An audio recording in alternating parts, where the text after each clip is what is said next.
সবাইকে আন্তরিক শুভেচ্ছা। আশা করি আপনারা সকলেই ভালো আছেন। উচ্চ প্রাথমিকের শিক্ষক নিয়োগ বিষয়ের আজকে সবথেকে একটা মহা গুরুত্বপূর্ণ মামলা ডিসপোজড হয়ে গেল, অর্থাৎ ডিসমিসড হয়ে গেল সুপ্রিম কোর্টে। তো সেই মামলাটি কী ছিল এই বিষয়ে অনেকেই জানতে চেয়েছেন। আপনারা নিশ্চয়ই জানেন 2019 সালে আপার প্রাইমারির একটি প্যানেল প্রকাশ হয় এবং সেই প্যানেলে অনেকেই স্থান দখল করেছিলেন প্রথমের দিকে।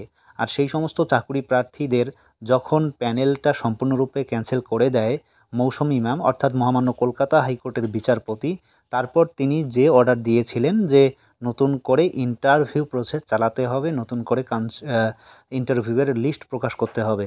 অথচ সেই কথা মোতাবেক যখন WBSSC এই ইন্টারভিউয়ের লিস্ট প্রকাশ করে, সেখানে কিন্তু এই প্রথমের দিকে থাকা যে সমস্ত চাকুরি প্রার্থী তারা মার্কশিটে নম্বরের হেরফের হয়েছিল, তাদের স্থান ছিল না। সে কারণেই কিন্তু তারা প্রথমের দিকে মহামান্য কলকাতা হাইকোর্টের ডিভিশন বেঞ্চ এবং সিঙ্গেল বেঞ্চেও কেস করেছিলেন।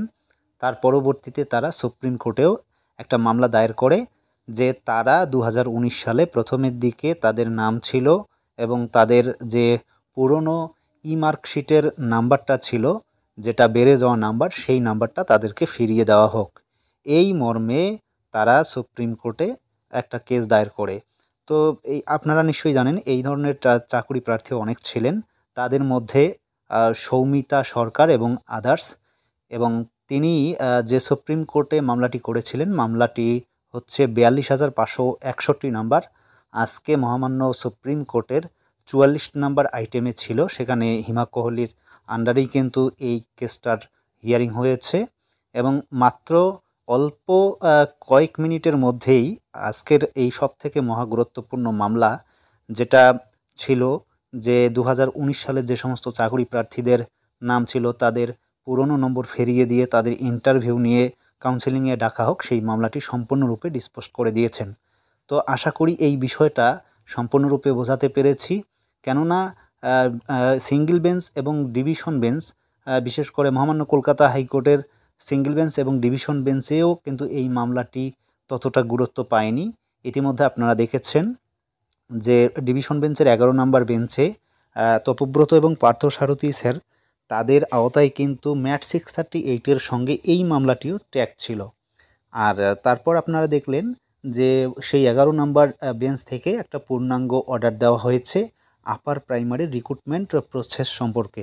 সে কারণেই সেইখানে কিন্তু যখন গুরুত্ব পায়নি কেসটি, তখন সুপ্রিম কোর্টে এই কেসটি লড়ার জন্য সৌমিতা সরকার এবং আদার্স এবং তার যে উকিল ছিলেন, তারা কিন্তু এই কেসটাকে তোলেন।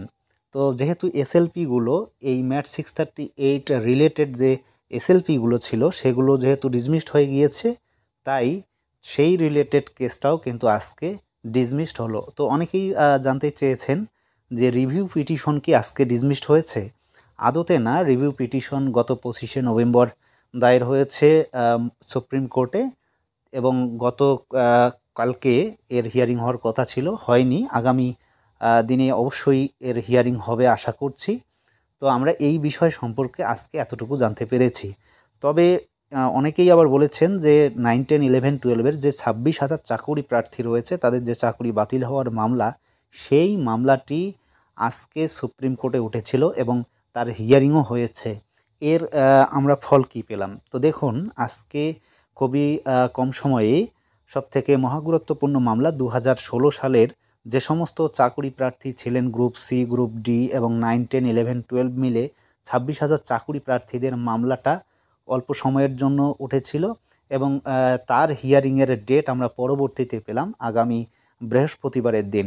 তো অবশ্যই আমরা সেই দিকে তাকিয়ে থাকব এবং এই যে 26,000 চাকুরি প্রার্থী যারা রয়েছেন তাদের চাকুরি থাকবে কি না সেই বিষয়টাও কিন্তু আমরা সেখান থেকে জানতে পারবো। তো যা হোক, এই হচ্ছে আজকের একটা সবথেকে গুরুত্বপূর্ণ বিষয়। আর সিট আপডেট বিষয়ে আমরা এখনও পর্যন্ত জানতে পারছি না কতটা সিট আপডেট হবে কি না। আমরা যখনই যে ধরনের খবর আসবে অবশ্যই আপনাদের শেয়ার করার চেষ্টা করব। তো আজকের ভিডিও এ পর্যন্ত। সকলেই ভালো থাকবেন, সুস্থ থাকবেন। ধন্যবাদ।